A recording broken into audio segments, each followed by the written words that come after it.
The transport vessel times convergence times hummed through the void between star systems, carrying its cargo of the galaxy's most promising young beings to the Arcturus Military Academy. Among the sleek Zelani with their crystalline skin, the towering Korath with their 4 arms, and the floating Vespid with their gossamer wings, sat one human girl who looked impossibly small and fragile. Elena Vasquez pressed her face to the viewing port, watching the stars streak past in brilliant lines of light. At 17 standard years, she was already considered ancient by Academy standards. Most species began military training at what humans would call childhood, their bodies and minds adapted for warfare from birth. Elena had only received her acceptance 3 months ago, and only because Earth had finally been granted provisional membership in the Galactic Federation. "Look at the little pink thing," whispered a Korath cadet named Threx, his voice carrying easily across the transport bay. His 4 muscular arms flexed as he gestured toward Elena. "I heard humans are so weak they break their own bones just by moving too quickly." A cluster of Zelani cadets chimed in harmonic laughter, their crystalline bodies ringing like bells. "My data cousin researched their homeworld," said one whose name Crystal identified her as Salaxa. "They evolved from prey animals. They still have the instincts to run and hide." "One of the Prises and Presi, active C instance of R." Elena's hands clenched in her lap, but she kept her eyes on the stars. She had heard worse during the 3-month preparation period on Luna Station. The other species couldn't understand why the Federation had even bothered to include humanity in the Academy program. Humans had no natural weapons, no armored skin, no enhanced senses. They were slow, weak, and died easily. What the other species didn't know, what no one in the galaxy had yet realized, was that humans had evolved something far more dangerous than claws or armor. They had evolved persistence, adaptation, and a cellular response to extreme threat that could turn an ordinary person into something beyond the comprehension of civilized space. The time's convergence times shuddered as it dropped out of hyperspace, and through the viewing port, Elena saw Arcturus Station for the first time. The massive structure hung in space like a metal mountain, its surface bristling with training facilities, weapon ranges, and docking bays. Ships from 100 worlds clustered around it like metal insects. "Attention, cadets," announced the ship's AI in the melodious tone preferred by the Zelani who built it. "Prepare for docking procedures. You will be sorted into training cohorts immediately upon arrival. Remember that only 1 in 10 cadets will graduate from the Academy. The galaxy has no use for weakness." Elena stood and gathered her small pack of belongings. Around her, the other cadets organized themselves into their species groups, natural hierarchies asserting themselves. Even here, she found herself alone in the aisle, too different to fit anywhere. The docking bay of Arcturus Station was a chaos of species, languages, and the distinctive smell of recycled air that had passed through a dozen different atmospheric systems. Elena followed the flow of cadets through corridors that seemed designed for beings much larger than herself. Emergency handholds were too high to reach. Doorways required her to stretch to activate sensors, and she found herself jogging to keep pace with the longer strides of her fellow cadets. They were herded into a vast assembly hall where thousands of young beings from across the galaxy gathered under the watchful sensors of security systems that could detect hostile intent from a dozen species simultaneously. Elena found a spot near the back, behind a group of insectoid vricks whose chittering filled the air with nervous energy. The hall fell silent as a figure emerged onto the central platform. Instructor Korvash was a legend throughout Federation space, a Korath whose military achievements stretched back 3 centuries. His 4 arms bore the scars of 100 battles, and his eyes held the cold intelligence of someone who had seen civilizations rise and fall. He stood 4 meters tall, his natural armor gleaming under the hall's lights. "Welcome to Arcturus Academy." Korvash's voice boomed across the hall without amplification. His vocal cords evolved for commanding across battlefields. "You are here because your worlds believe you represent their finest potential. Most of you are wrong." He began to pace, his massive form moving with surprising grace. "The galaxy is not a peaceful place. Beyond our borders, the devourers wait in the dark between stars, consuming entire civilizations. Closer to home, pirates and raiders prey on the weak, And within our own space, political tensions threatened to tear the Federation apart.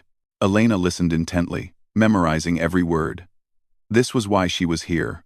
Why Earth had fought so hard for inclusion in the Academy. Humanity needed to prove itself worthy of Federation protection. Needed to show they could contribute more than just numbers to the galactic community. You will be divided into cohorts of 20, Korvash continued. Your cohort will live together, train together, and suffer together. Half will be eliminated within the first month. Of those who remain, half will be eliminated by mid-term. The final survivors will face the trial of worthiness, where they will prove they deserve to serve in the Federation Defense Force. The instructor's 4 eyes swept the assembly, and Elena felt his gaze pause on her for a moment longer than the others. Something flickered in his expression, too quick to interpret. Cohort assignments are now being transmitted to your personal devices. Find your quarters, meet your cohort mates, and prepare yourselves. Training begins at dawn cycle tomorrow. Those who are not ready will find themselves on the next transport home. Elena's wrist-mounted device chimed, displaying her assignment. Cohort 47. Barracks Level 12, Section C. She made her way through the dispersing crowd, following signs in a dozen different scripts toward her new home. The barracks were functional but comfortable, designed to accommodate the diverse needs of Federation species. Elena's bunk was human-sized, one of several different configurations in the large room. As she entered, she saw she was among the last to arrive. Her cohort mates were already establishing their territories and social hierarchies. A massive Korath named Vex had claimed the central area and was demonstrating his strength by lifting bunks with one arm. 3 Zilani had formed their customary crystal song circle, their harmonics creating complex mathematical patterns in the air. A pair of Vrix clicked and chittered in their rapid-fire language, while a single Aquarii had claimed the corner nearest the water recyclers, her gills fluttering with nervous energy. Elena found her assigned bunk and began unpacking her few possessions. A photo of Earth from space, a few books printed on actual paper, and a small wooden carving her grandfather had made during his service in the Earth Defense Force. Not much to represent an entire species' hopes and dreams. You must be the human, said a voice behind her. Elena turned to find one of the Vrix approaching, his compound eyes reflecting the barracks lights in prismatic patterns. I am Zhek. My research indicates your species is limited in combat capability. Elena straightened, meeting the alien's gaze as best she could with eyes that saw in different spectrums than her own. Limited is a matter of perspective, she said quietly. Vex's booming laughter filled the barracks. The little pink thing has spirit. Too bad spirit won't help when the real training begins. I have heard of human fragility. Your bones break like crystal, your skin tears like paper. And yet, said one of the Zilani, her harmonic voice creating subtle overtones of mockery, they were accepted into the academy. There must be some mistake in the selection algorithms. Elena felt heat building in her chest, a familiar sensation she had learned to suppress during her months of preparation training. The other species didn't understand that their casual dismissal wasn't just insulting her, but her entire world, every human who had sacrificed to get her here, every dream of proving humanity's worth. Perhaps, she said, her voice steady despite the emotion building inside her. You'll find out tomorrow whether the algorithms made a mistake. The next morning arrived with the harsh chime of Academy reveal. Elena had barely slept, her body still adjusting to the station's artificial day-night cycle. Around her, the other cadets stirred with various degrees of alertness.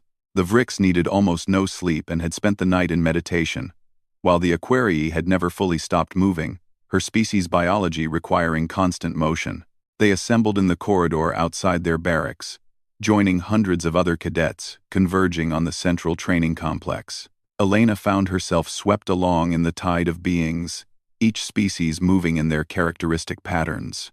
The Korath marched with military precision, the Zilani flowed like a crystalline river, and the Vrix scuttled in organized formations that spoke of hive-mind coordination. The training complex was vast beyond imagination, containing environments that could simulate the conditions of 1,000 different worlds.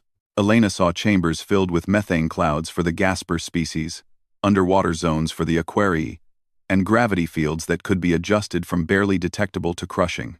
Instructor Corvash waited for them in the central arena, a circular space surrounded by viewing galleries and sensor arrays. His 4 arms were crossed, and his expression suggested he was not impressed by what he saw. "Physical assessment begins now," he announced. "You will demonstrate your species' natural capabilities in combat, athletics, and survival skills. These tests will establish your baseline for improvement and identify those who do not belong here." Elena's stomach dropped as she realized what was coming. The Academy's entrance requirements had been adjusted for humanity's physical limitations, but now she would be competing directly against species that had evolved for warfare. The first test was simple endurance. Cadets ran laps around the arena, while sensors monitored their performance. Elena quickly fell behind the pack as the other species demonstrated their natural advantages. The Korath barely seemed to be breathing hard after distances that left Elena gasping. The Vrix moved with mechanical efficiency that never seemed to tire. But Elena kept running. When her lungs burned and her legs felt like lead, she kept running. When the other cadets lapped her, she kept running. When Corvash's 4 eyes tracked her progress with what might have been pity, she kept running. Something her grandfather had told her echoed in her mind. Humans aren't the fastest, strongest, or toughest species on Earth. But we're the ones who chased our prey until it died of exhaustion. We're the ones who walked out of Africa and covered the whole planet. We don't give up. The next test was strength. Elena watched Vex lift weights that would have crushed her flat, saw Zelani cadets manipulate crystalline structures with precise telekinetic control, observed Vrix cadets coordinate in groups to accomplish tasks no individual could manage. When her turn came, Elena approached the human-rated equipment with every eye in the arena watching her. She knew she looked ridiculous compared to the others, knew the whispered comments were about her obvious inadequacy, but she lifted what she could lift, pushed what she could push, and held what she could hold. And when the sensors registered her performance as barely acceptable by Academy standards, she simply nodded and stepped back. The final test of the day was combat simulation. Cadets would face holographic opponents designed to challenge their natural fighting instincts and techniques. Elena watched as her cohort mates faced their tests, each confronting enemies tailored to their species' traditional methods of warfare. Vex battled a simulation of ancient Korath tribal conflicts, his 4 arms moving in patterns passed down through generations of warriors. The Zelani faced opponents that attacked their crystalline structures, requiring them to constantly adapt their forms. The Vrix encountered swarm scenarios that tested their coordination and collective decision-making. Elena's name was called, and she stepped into the simulation field.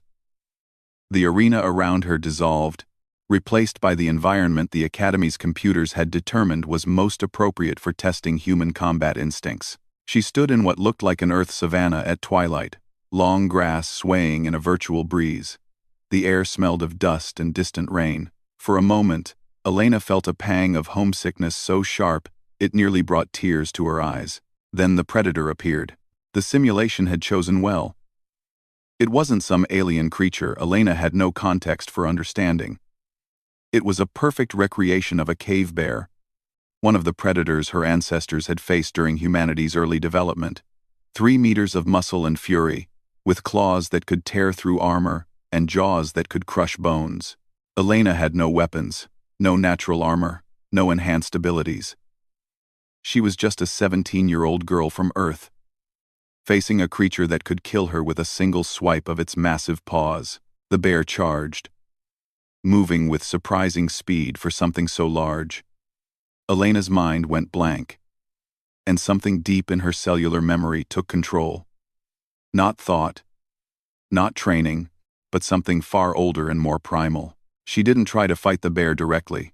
Instead, she moved in ways that confused its attack patterns, staying just out of reach while looking for opportunities. When it swiped at her with claws that whistled through the air, she wasn't there. When it lunged with jaws that could bite her in half, she had already moved.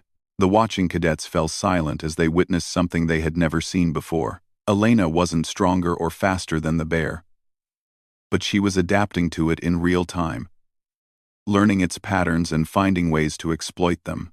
Her movements became more efficient, more precise, as if her body was rewriting its own programming to match the threat. Then the bear made a mistake. It overextended on a charge, momentum carrying it past Elena's position. In that split second of vulnerability, something triggered in Elena's biology that the galaxy had never encountered before. Her hand shot out, not with any conscious plan, but guided by reflexes honed over millions of years of evolution. Her fingers found the precise point on the bear's neck, where the spine met the skull, and applied pressure with surgical precision.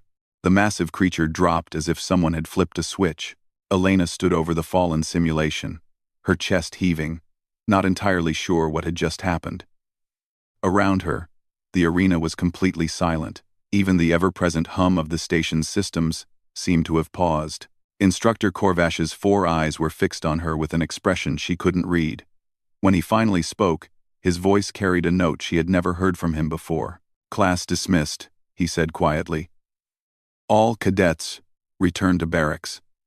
Cadet Vasquez, remain behind."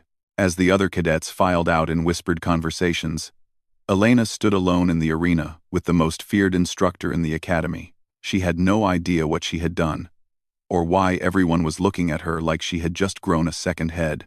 But she could feel something had changed, something fundamental in how the galaxy was going to view humanity from this moment forward. The sleeping giant that was human evolutionary biology had just opened one eye, and nothing would ever be the same. The arena felt different in the silence that followed. Elena stood motionless, still processing what had just happened, while Instructor Corvash approached with measured steps. His 4 arms remained at his sides, but Elena could see the tension in his massive frame, as if he were approaching something dangerous rather than a human teenager. "Explain what you just did," Corvash said, his voice carefully neutral. Elena looked back at the spot where the holographic bear had fallen. "I don't know," she said honestly. "It was going to kill me. And then something happened. I didn't think about it." "You disabled a creature 3 times your mass with a single touch," Corvash observed. "Our sensors recorded the entire sequence. The pressure you applied to its cervical vertebrae was precise enough to cause temporary neural shutdown without permanent damage. That level of anatomical knowledge and motor control should be impossible for someone with no formal combat training." "I've never done anything like that before," Elena said, looking at her own hands as if they belonged to someone else. "I don't even know where to find that spot on a real bear." Corvash was quiet for a long moment, his compound eyes studying readouts on a holographic display that had materialized beside him. "The Academy's medical systems performed a full biological scan during your combat test. The results are unprecedented," he gestured, and the display expanded to show Elena a 3-dimensional model of her own body, but overlaid with data streams she didn't understand. "Your nervous system shows adaptive modifications that occurred during the simulation. New neural pathways formed in real time. Muscle memory patterns that didn't exist before were established, and your brain chemistry shifted to accommodate enhanced pattern recognition and threat assessment." Elena stared at the display. "What does that mean?" "It means," Corvash said slowly, "that your species possesses adaptive capabilities we have never encountered. When faced with mortal danger, your biology rewrote itself to find a solution. You became a different version of yourself in the space of minutes." The implications of what he was saying began to sink in. Elena had read about evolutionary adaptation, but that was supposed to take generations, not minutes. "Is that why my cohort mates were staring at me?" "Your cohort mates," Corvash said, "have never seen anything like what you just demonstrated. Most species develop their combat capabilities over millions of years of evolution, passed down through genetic memory and instinct. You developed yours while we watched." He deactivated the display and fixed her with all 4 of his eyes. "This changes everything we thought we knew about humanity, and it raises questions that need answers before this information becomes widely known." Elena felt a chill that had nothing to do with the arena's temperature. "What kind of questions?" "The kind that wars are fought over," Corvash said grimly. "If humans can adapt to any threat in real time, what happens when that adaptation is directed toward other species? What happens when the galaxy realizes that Earth didn't just produce another weak species seeking protection, but potentially the most dangerous predators in known space?" He began walking toward the arena exit, and Elena fell into step beside him, having to take 2 strides for each of his. For now, this information stays classified. You will continue your training as normal, but you will also be undergoing additional testing. We need to understand the limits and triggers of this ability. What if I can't control it? Elena asked. What if it happens again during regular training? Then we'll deal with that when it happens, Korvash said. But Elena, you need to understand something. What you just did isn't just going to change how people see humans. It's going to change how humans see themselves. The walk back to the barracks felt endless. Elena's mind raced with questions and implications, while her body still hummed with the after effects of whatever had happened to her during the simulation. She could feel something different in her muscles, in her reflexes, as if she had been upgraded without her knowledge or consent. The barracks fell silent when she entered. Her cohort mates looked up from their various activities, but no one spoke immediately.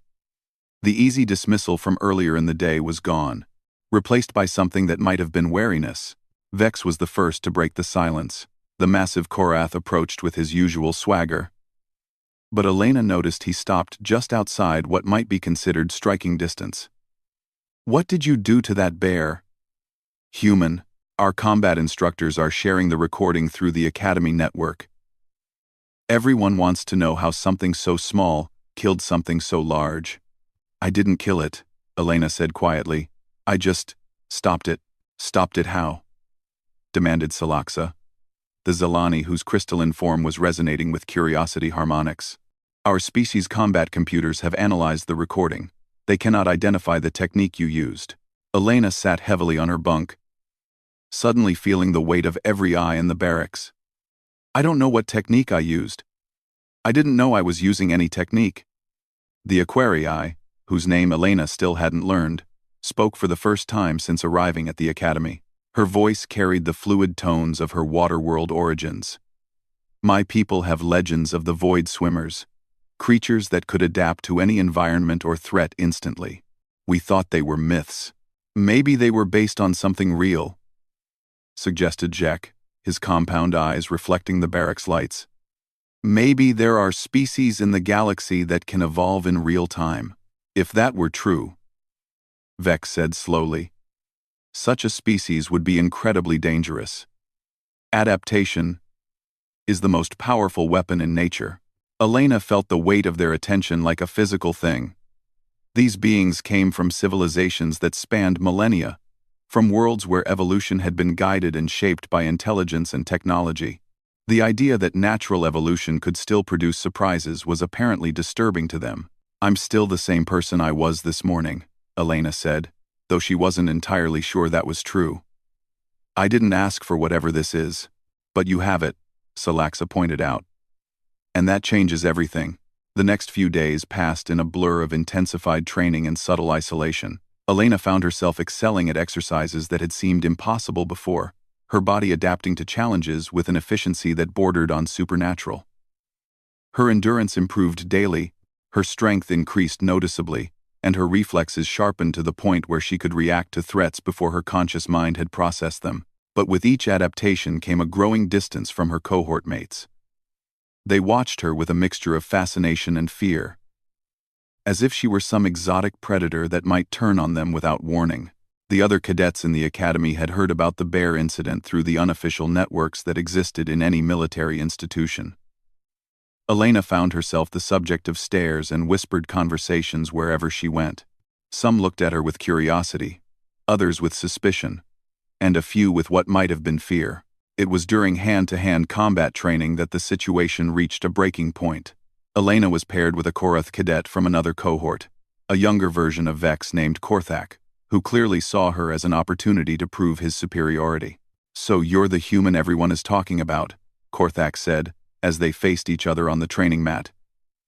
Let me show you what real strength looks like. The Korath's forearms gave him an obvious advantage, and his natural armor meant that Elena's strikes would have little effect even if she could land them. Under normal circumstances, the match would have been over in seconds, but as Korthak launched his attack, Elena felt that familiar sensation again, the one that had overcome her during the bear simulation. Time seemed to slow, and she found herself seeing the Korath's movements with perfect clarity. She could predict where each of his arms would be, when he would shift his weight, how his natural aggression would create openings in his defense. She didn't try to match his strength. Instead, she used his own momentum against him, redirecting his attacks and staying just out of reach while looking for the perfect moment to strike. When it came, her hand moved with that same precise motion she had used on the bear, finding the exact spot on Korthak's neck that would disable him without permanent harm. The Korath dropped like a stone, his massive body hitting the mat with a sound that echoed through the training hall. Around them, the other cadets stopped their own sparring matches and stared in shock. Elena stood over Korthak's unconscious form, her chest heaving, and realized that every being in the hall was looking at her with fear. Not respect, not admiration, but genuine fear of what she might be capable of. Instructor Korvash appeared at her side as if from nowhere. "Medical team to Training Hall 7, he said into his communications device. Then, to Elena, "My office." Now, the walk to Korvash's office was silent and tense. Elena could feel the stares of every being they passed, could hear the whispered conversations that stopped abruptly when she appeared. Word was spreading through the academy faster than official communications could contain it. Korvash's office was a reflection of his military career, filled with commendations, battle trophies, and holographic displays showing current Federation military deployments. He gestured for Elena to take a seat, but remained standing himself, his forearms crossed in a pose that suggested deep thought. 2 incidents in less than a week, he said finally. 2 opponents disabled with surgical precision by someone who claims to have no combat training. The medical teams confirm that both the simulation bear and Cadet Korthak suffered temporary neural shutdown caused by pressure applied to specific nerve clusters. The precision required for such techniques normally takes decades to master. Elena sat quietly, not sure what response was expected of her. "Do you understand what's happening to you?" Korvash asked. "I think so," Elena said slowly. "My body is changing itself when I'm in danger, becoming whatever it needs to be, to survive.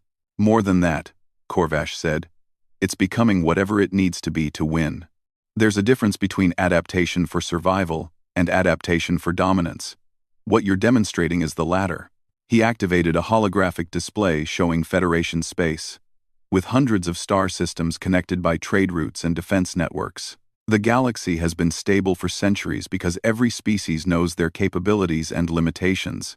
We maintain peace through balance of power and mutual assured destruction. If one species suddenly develops the ability to adapt beyond all limitations, it would upset the balance, Elena finished. "It would destroy the balance," Korvash corrected. "And it would make humanity either the most valuable ally or the most dangerous enemy every other species has ever encountered." Elena stared at the star map, trying to comprehend the implications. Earth was just one small world among thousands. Humanity just one species among many. The idea that she, personally, could represent such a massive shift in galactic politics was overwhelming. "What happens now?" she asked. "Now," Korvash said, "we find out exactly what humanity is capable of, and we pray to whatever gods are listening that we can control what we discover." He deactivated the display and fixed her with his intense stare. "Your training continues, but under new protocols. No more public demonstrations of your abilities until we understand them better. And Elena, be very careful who you trust with this information. There are beings in the galaxy who would kill to possess what you represent." As Elena left the instructor's office, she couldn't shake the feeling that she had just crossed a threshold from which there was no return. She was no longer just a human cadet trying to prove her species worthy of Federation membership. She had become something else. Something that might change the fate of every world in known space. Behind her, she heard Korvash speaking quietly into his secure communications system. "Priority message to Federation Command. Subject: Potential paradigm shift in galactic threat assessment. Authorization: Korvash, 77, Alpha." Message begins. Elena kept walking, but she could feel the weight of destiny settling on her shoulders like armor she had never asked to wear. Whatever was happening to her, whatever humanity was becoming, there was no going back now.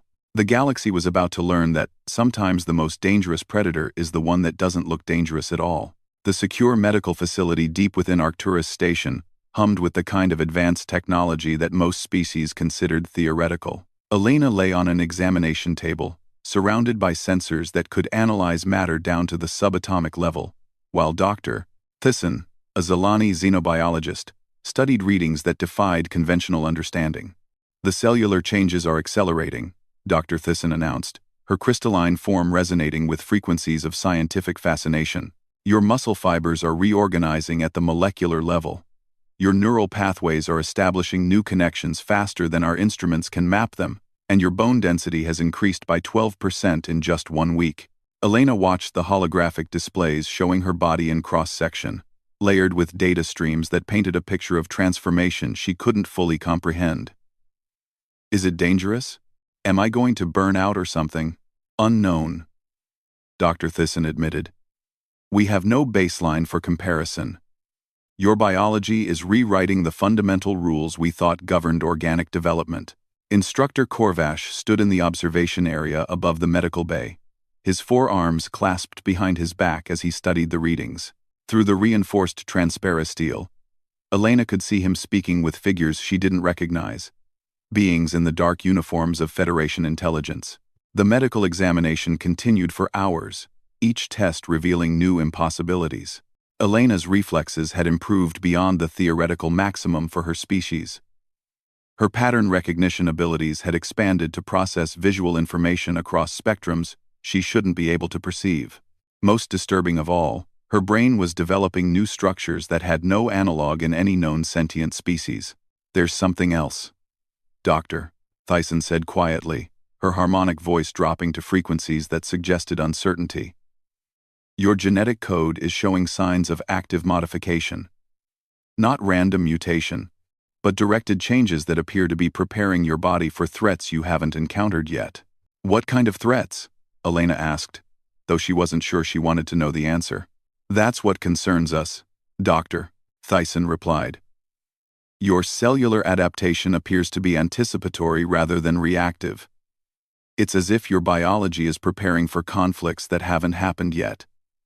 Quote, "When the examination finally ended, Elena was escorted not back to her barracks, but to a new quarters in the Academy's restricted section. The room was comfortable, but clearly designed to contain rather than accommodate. The walls were lined with sensors, the windows were reinforced transparasteel, and she noticed that the door locked from the outside. She had been at Arcturus Academy for 2 weeks, but it felt like a lifetime. The eager girl who had arrived from Earth, desperate to prove humanity's worth, felt like a different person entirely. In her place stood someone whose very existence threatened to reshape the galactic order. A soft chime announced a visitor, and Elena looked up to see Vex standing in her doorway. The massive Korath looked uncomfortable, his forearms shifting restlessly as he tried to find words. "My cohort mates wanted to know if you were all right," he said finally. "We heard you were moved to isolation quarters." "Road. I say." Elena gestured for him to enter, grateful for any connection to her former life. "I'm not in trouble, if that's what you're asking. They're just trying to understand what's happening to me." Vex approached cautiously, and Elena realized with a start that he was afraid of her. This being who could bench press a hover car was nervous about being alone with her. "The recordings of your fights are spreading through the Academy networks," Vex said. "Everyone has seen what you can do. There are rumors that Federation Command is classifying humans as a potential threat species." Elena felt her stomach drop. A threat species? Species that could destabilize galactic politics through technological or biological advantages, Vex explained. "It's been over a century since the last classification. The ethereals were declared threat species after they developed reality manipulation technology. They were contained." "Contained how?" Elena asked, though she suspected she didn't want to know. "Their home system was quarantined," Vex said quietly. "No one goes in, Nothing comes out. They exist, but they're isolated from the rest of the galaxy. Elena sank onto her bed, the implications crashing over her like a wave. So, if humanity is classified as a threat species, Earth would be cut off from the rest of galactic civilization. Vex finished. No trade, no technology exchange, no cultural contact. Your species would be alone in the universe. The weight of responsibility that Elena had been feeling multiplied exponentially. It wasn't just her own future at stake, or even her success at the academy. The choices she made, the way she handled her evolving abilities, could determine whether humanity joined the galactic community or was locked away from it forever. There's something else, Vex said hesitantly. Something the other cadets are talking about. Your adaptations aren't random, are they? You're not just getting stronger or faster. You're becoming specifically adapted to fight us. Elena looked up sharply. What do you mean? The pressure point you used on Korthak, Vex explained. It's not a general technique. It's specific to Korath anatomy. You couldn't have learned it from any human martial art or Earth combat system. Your body somehow developed the knowledge to disable a Korath warrior with surgical precision. Elena felt a chill run down her spine as the implications sank in. You think I'm being programmed to fight other Federation species? I think your biology is preparing you to fight anything that might threaten you, Vex said. Including us. Before Elena could respond, alarms began blaring throughout the academy. Emergency lights bathed the corridors in harsh red illumination.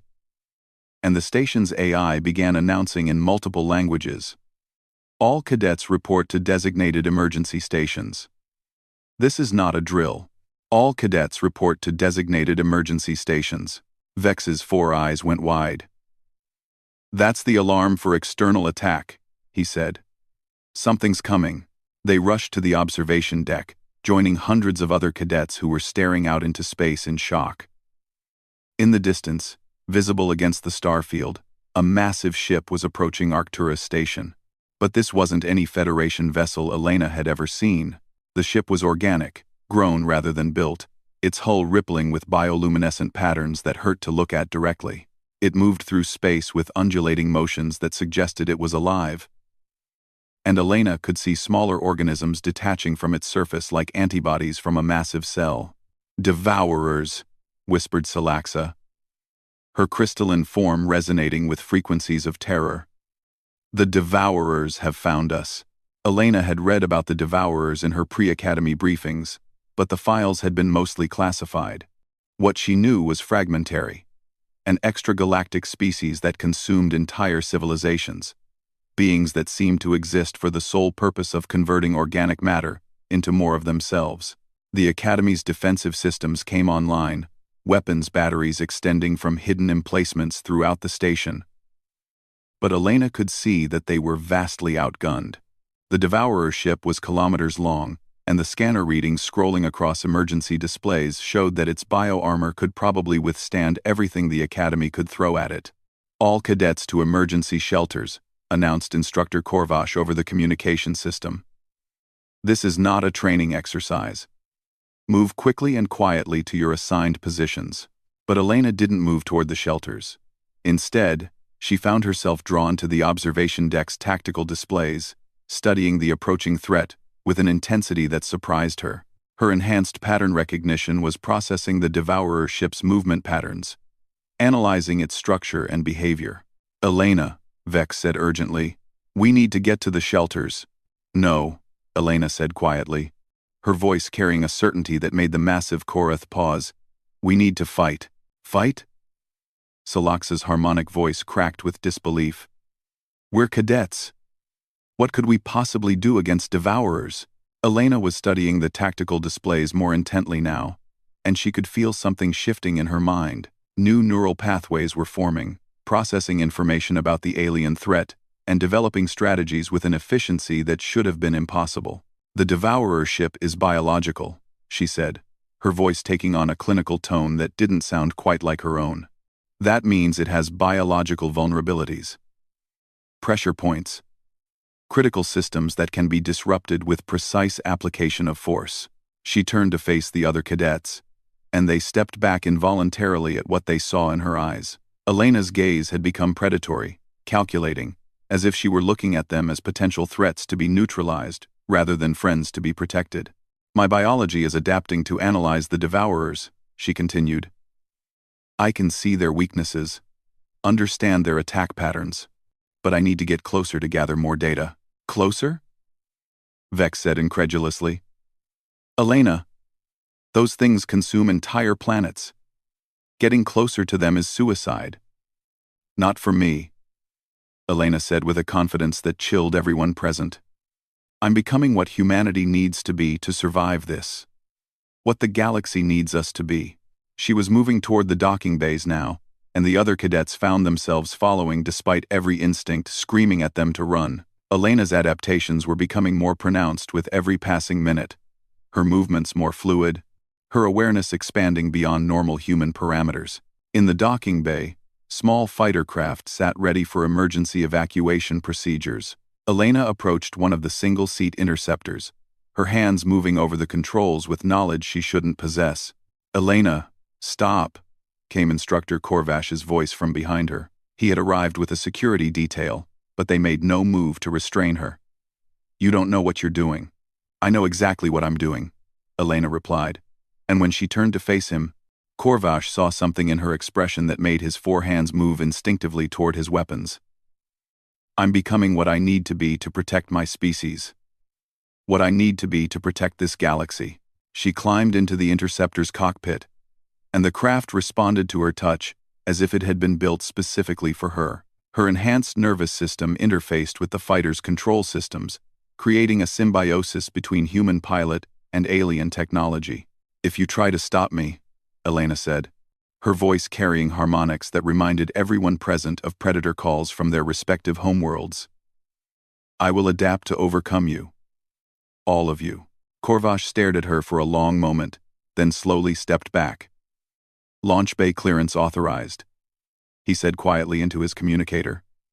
Single fighter launch. Priority override.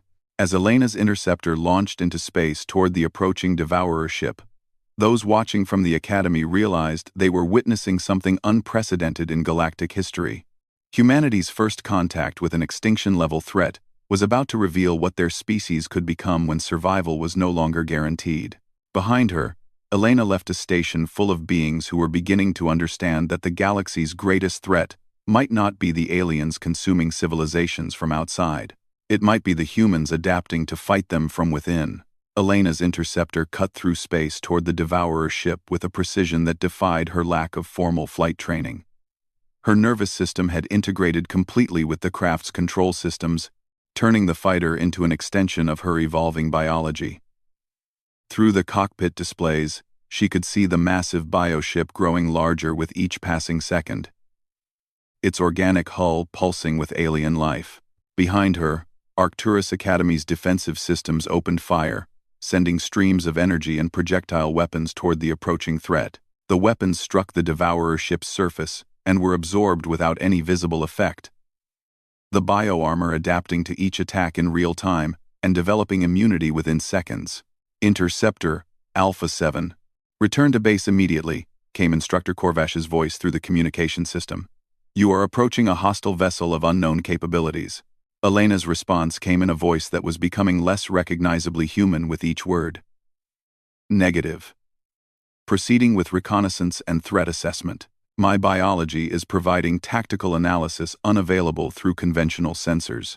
Through her enhanced perception, Elena could see the Devourer ship's structure with clarity that should have been impossible.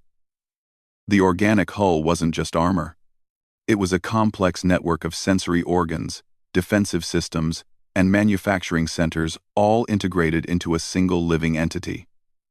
But more importantly, she could see its weaknesses. The ship's bioluminescent patterns weren't random. They were communication networks, neural pathways that carried information throughout the massive organism. If those pathways could be disrupted at key junction points, the creature's coordination would collapse. But first, she had to survive the smaller organisms that were detaching from the main ship and moving to intercept her. The Devourer fighters were unlike anything in Federation tactical databases. They moved like living creatures rather than vehicles, flowing through space with undulating motions that made targeting difficult. Their weapons weren't energy beams or projectiles, but streams of organic matter that could remake whatever they touched into more devourer biomass. Elena's interceptor dove and weaved through their initial attack, her reactions faster than conscious thought. But she wasn't just evading, she was learning. With each near miss, her enhanced pattern recognition was analyzing their movement patterns, their attack strategies, their biological imperatives. "They're pack hunters," she announced over the communication channel, her voice taking on clinical detachment that made everyone listening realize how far from human she was becoming. Their attack patterns are based on predatory instincts evolved for three-dimensional hunting in organic environments. They're vulnerable to coordinated counterattacks that exploit their territorial behavior. As if to prove her point, Elena's interceptor suddenly stopped evading and went on the attack. Her weapons found weak points in the devourer fighters that shouldn't have been visible to conventional sensors, striking nerve clusters and vital organs with surgical precision. The first enemy fighter convulsed and went dark, its organic systems shutting down as Elena's attack severed critical neural pathways. The second tried to flee, but Elena's interceptor moved to cut off its escape with predatory efficiency that terrified the Academy's observers. "How is she doing this?" demanded Admiral Thexvar, the Korath military commander who had arrived to coordinate the Academy's defense. "Our best pilots need years of training to achieve that level of precision." "She's not piloting the fighter, Doctor," Thyssen replied, her crystalline form resonating with frequencies of scientific horror. "She's become part of it. Her nervous system is interfacing directly with the craft systems, creating a hybrid organism optimized for combat." On the Academy's main display, they watched Elena's interceptor dancing through space in patterns that seemed to defy physics. But Elena wasn't just fighting the Devourer scout craft. She was studying them, learning from each engagement, and adapting her tactics in real time. When the last scout fighter was disabled, Elena's interceptor didn't return to base.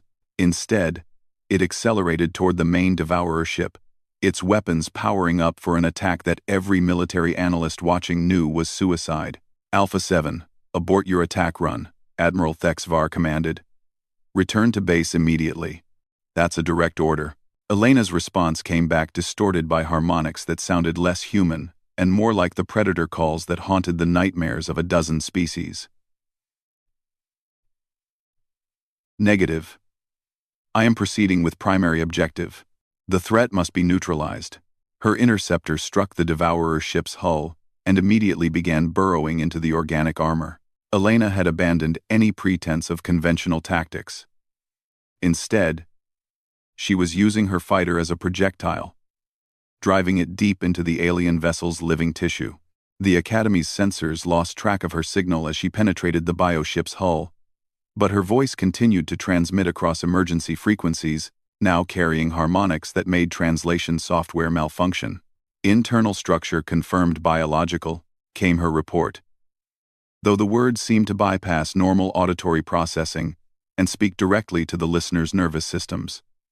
"Neural control centers located. Pressure points identified. Beginning surgical strikes."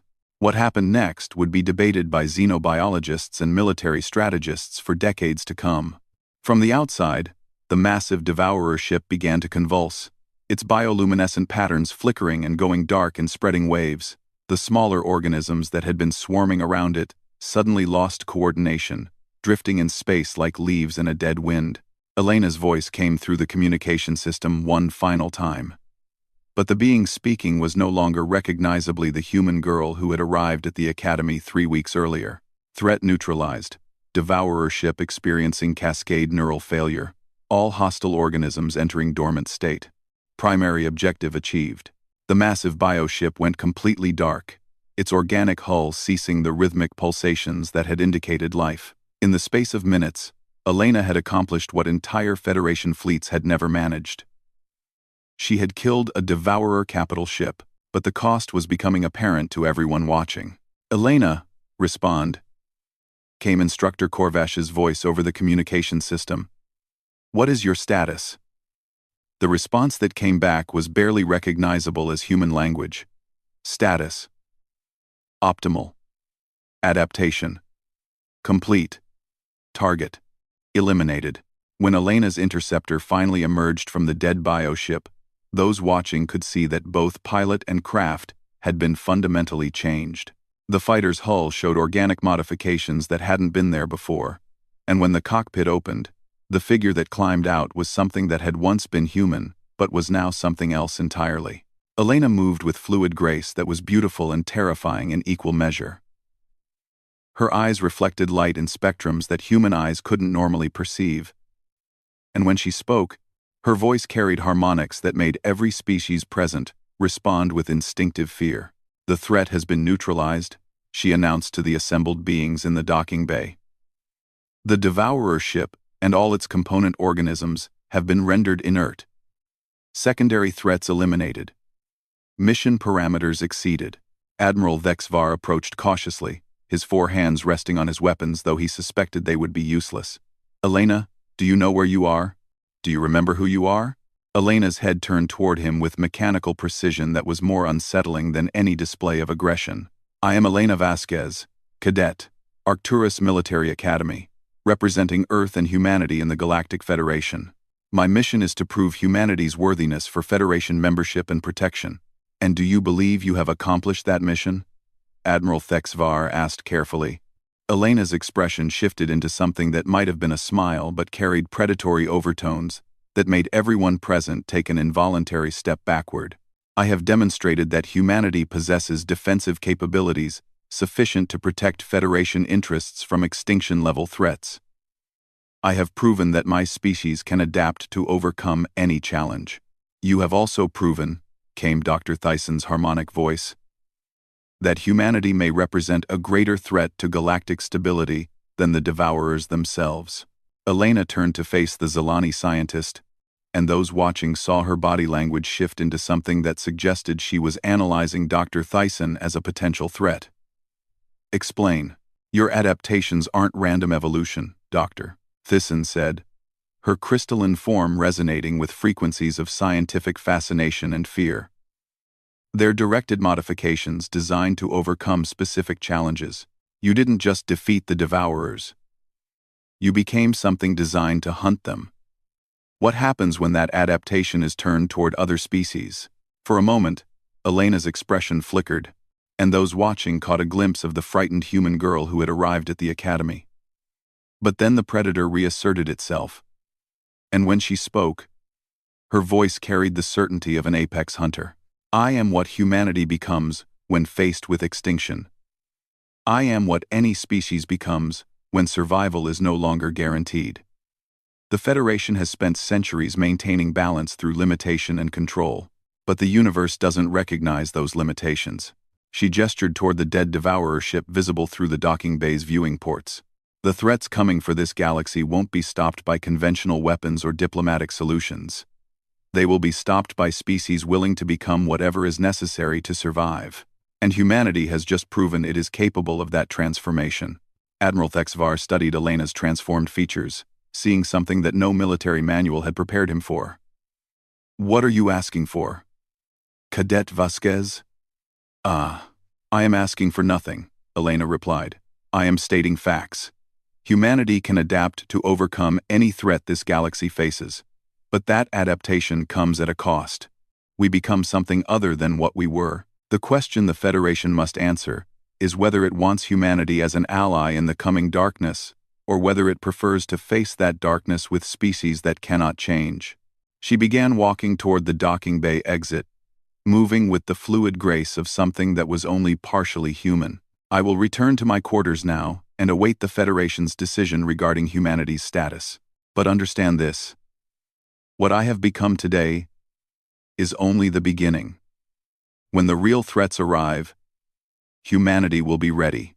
The question is whether the rest of the galaxy will be ready for what we become."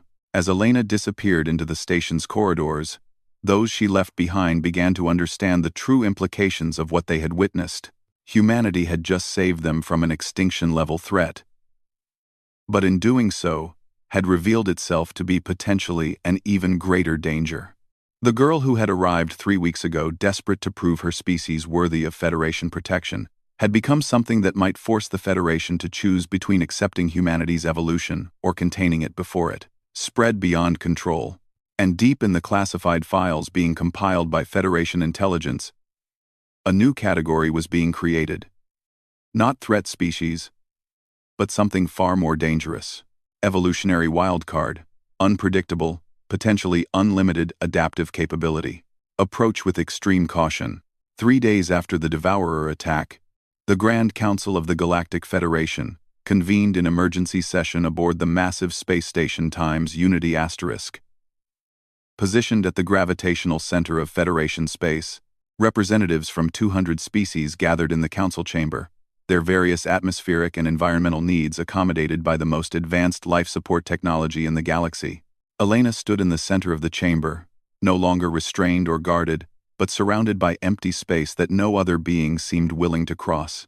She had been transported from Arcturus Academy under diplomatic protocols, officially classified as a Federation cadet, giving testimony about the Devourer encounter. Unofficially, everyone present understood they were deciding the fate of humanity itself. The physical changes in Elena had stabilized since her transformation, but the being who stood before the council was clearly no longer entirely human. Her posture held predatory confidence, her eyes tracked movement with mechanical precision, and when she spoke, her voice carried harmonics that triggered instinctive fear responses across multiple species. The council recognizes Cadet Elena Vasquez of Earth, announced Chancellor Vorthak, a Zelani whose crystalline form resonated with the formal frequencies of governmental authority. You stand before this assembly to provide testimony regarding the recent Devourer incursion at Arcturus Academy. Do you understand the significance of this session? I understand that this council will decide whether humanity is granted full Federation membership, placed under protective quarantine, or classified as a threat requiring containment, Elena replied, her voice carrying no trace of the uncertainty that had characterized her early days at the Academy. I understand that my actions have forced a decision that the Federation hoped to postpone indefinitely. A ripple of discomfort passed through the assembled representatives. Most had hoped to avoid directly addressing such stark possibilities, preferring the diplomatic language that allowed them to avoid difficult truths. Let us review the facts, said Admiral Thexvar, who had been asked to provide the military assessment. 3 weeks ago, Cadet Vasquez arrived at Arcturus Academy as a baseline human with no unusual capabilities. Within days, she began demonstrating adaptive modifications that allowed her to overcome challenges that should have been impossible for her species. Holographic displays showed footage of Elena's various encounters, the bear simulation, the fight with Korthak, and finally the destruction of the Devourer ship. Each recording showed clear progression in her capabilities, an evolution happening in real time. When faced with the Devourer threat, Admiral Thexvar continued, Cadet Vasquez underwent a transformation that allowed her to single-handedly neutralize a capital-class bioship that our analysts believed would require a full battle fleet to defeat. She accomplished this by physically infiltrating the vessel and disabling its neural control centers through direct intervention. And in doing so, added Dr. Thyssen, her harmonic voice carrying frequencies of scientific fascination and concern, she demonstrated that human adaptive capabilities extend far beyond anything we previously believed possible. The biological modifications we observed suggest that humans can evolve specific countermeasures to any threat in real time. Elena listened to their testimony without reaction, her expression unreadable. When asked to provide her own account, she spoke with clinical precision that chilled the assembled representatives. The Devourer ship represented an extinction-level threat to Federation space, she began. Conventional defensive measures proved ineffective against its adaptive bioarmor and distributed command structure. My biology recognized the threat parameters and initiated adaptive modifications to develop countermeasures. You speak as if your biology acted independently of your conscious will, observed Counselor Zeftai, a floating vespid whose gossamer wings trembled with nervous energy. Do you maintain conscious control over these adaptations? Elena considered the question for a moment before answering. The line between conscious will and biological imperative becomes unclear during adaptive episodes. I retain awareness of my goals and identity, But the methods employed to achieve those goals emerge from processes beyond my direct control. This admission sent another ripple of concern through the chamber. A being with military-level capabilities who couldn't fully control those capabilities represented a significant unknown variable. "What is your assessment of the broader implications?" asked Chancellor Vorthak. "Are these adaptations unique to you, or do they represent latent capabilities within your entire species?" Elena's expression shifted slightly, and for a moment those watching caught a glimpse of something that might have been human uncertainty. But when she spoke, her voice carried the same predatory confidence. "Unknown. My transformations appear to have been triggered by extreme threat scenarios not typically encountered during normal human development. However, given sufficient stress, I believe any human could undergo similar adaptive modifications." The implications of this statement were staggering. If Elena's capabilities weren't unique but representative of human potential, then Earth's population of 12 billion represented the largest reservoir of potential apex predators the galaxy had ever encountered. "You are asking us to accept," said Counselor Malthek, a Korath whose 4 arms gestured with barely controlled agitation, "that humanity's defensive capabilities are essentially unlimited. That when threatened, your species can evolve to overcome any challenge." "I am stating what has been demonstrated," Elena replied. "Whether you accept it or not is irrelevant to its truth." The debate that followed would reshape the political landscape of the galaxy for centuries to come. Some representatives argued for immediate quarantine of Earth, believing that unlimited adaptive capabilities represented an existential threat to galactic stability. Others advocated for full integration, recognizing that humanity's abilities could provide the Federation with its most powerful defense against external threats. Elena stood in the center of the chamber throughout the debate, listening to beings discuss her species' fate with the detached interest of a predator observing prey animals arguing over territory. Her transformation had given her enhanced perception of social dynamics, and she could see the fear, ambition, and political calculation driving each representative's position. "There is a third option," she said suddenly, her voice cutting through the debate with harmonics that demanded attention. "An option that serves both humanity's interests and the Federation's security concerns." The chamber fell silent as every representative turned toward her. Elena had not been asked to speak, and her interruption violated dozens of diplomatic protocols. But her predatory confidence made it clear that she would be heard, regardless of formal procedures. "Speak," said Chancellor Vorthak, though her crystalline form resonated with frequencies of apprehension. "Humanity will accept a modified Federation membership," Elena announced. "We will take responsibility for dealing with extinction-level threats that conventional Federation forces cannot handle. In exchange, Earth will be granted full autonomy over its internal affairs and the right to establish colonies in designated frontier regions." "You speak as if you have authority to negotiate on behalf of your entire planet," observed Admiral Thexvar. Elena's smile carried predatory overtones that made several representatives reach for personal defense devices. "I speak as the first of what humanity is becoming. When the next crisis threatens Federation space, others like me will emerge to meet it. The question is whether those transformations occur within Federation oversight or outside it." The implicit threat was unmistakable. Humanity could evolve to protect the galaxy as Federation allies, or they could evolve in isolation and become something that might eventually view the Federation itself as a threat requiring adaptation. "What guarantees can you provide that these adaptive capabilities won't be turned against Federation species?" demanded Counselor Zeftai. "None," Elena replied with brutal honesty. "Evolution has no moral framework. If Federation species become threats to human survival, humans will adapt to overcome those threats. But the same principle applies to any species facing extinction. The difference is that humanity has proven capable of rapid, directed adaptation rather than gradual generational change." She gestured toward the holographic displays still showing footage of the dead Devourer ship. "The universe contains threats that conventional military doctrine cannot address. When the next extinction-level crisis emerges, you will need beings capable of becoming whatever is necessary to survive it. Humanity offers that capability, but only as partners, not as subjects." The debate resumed with renewed intensity.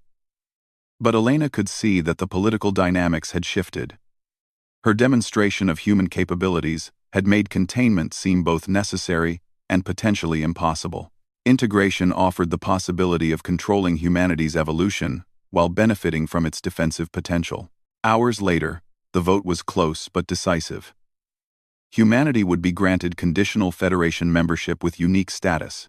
Earth would maintain autonomy over its internal affairs and be granted colonization rights in frontier regions. In exchange, humans would serve as the Federation's rapid response force for extinction-level threats, with the understanding that such service would likely result in further evolutionary modifications.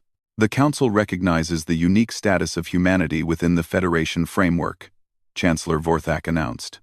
Earth is hereby granted membership with special defensive responsibilities and corresponding autonomy. Elena nodded with satisfaction that carried predatory undertones. Humanity accepts these terms. We will prove worthy of your trust, and we will protect Federation space from threats you cannot imagine. As the Council session ended and representatives dispersed to inform their governments of the historic decision, Elena remained in the chamber for a moment longer. Through the massive viewing ports, she could see Federation space spread out before her, thousands of star systems, billions of beings living in relative peace and security. She had achieved her original goal of securing Federation membership for humanity, but the cost had been her own humanity and possibly that of her entire species. The girl who had arrived at Arcturus Academy desperate to prove herself worthy had become something that the galaxy would simultaneously depend on and fear. But as she prepared to return to Earth to begin humanity's new role in the galactic community, Elena felt no regret. The universe was vast and dangerous, filled with threats that peaceful civilizations could not comprehend. Someone needed to stand guard in the darkness between the stars, ready to become whatever was necessary to ensure survival. Humanity had accepted that burden, and they would carry it with the same relentless persistence that had once driven them to chase prey across Earth's ancient savannas. They would adapt, evolve, and overcome, no matter the cost. The galaxy had wanted to know what humans were capable of when pushed beyond their limits. Now, they would find out. One crisis at a time, as humanity transformed into something beyond their wildest imagination. In the depths of space, other threats stirred in response to the Devourer ship's death cry. Ancient intelligences turned their attention toward Federation space, curious about the species that had managed to kill one of their scouts.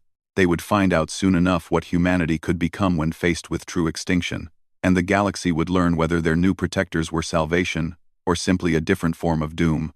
But for now, Elena Vasquez walked the corridors of Time's Unity Time Station as the first ambassador of humanity's new evolutionary future, carrying within her biology the potential to reshape the fate of every living being in known space. The age of human adaptation had begun,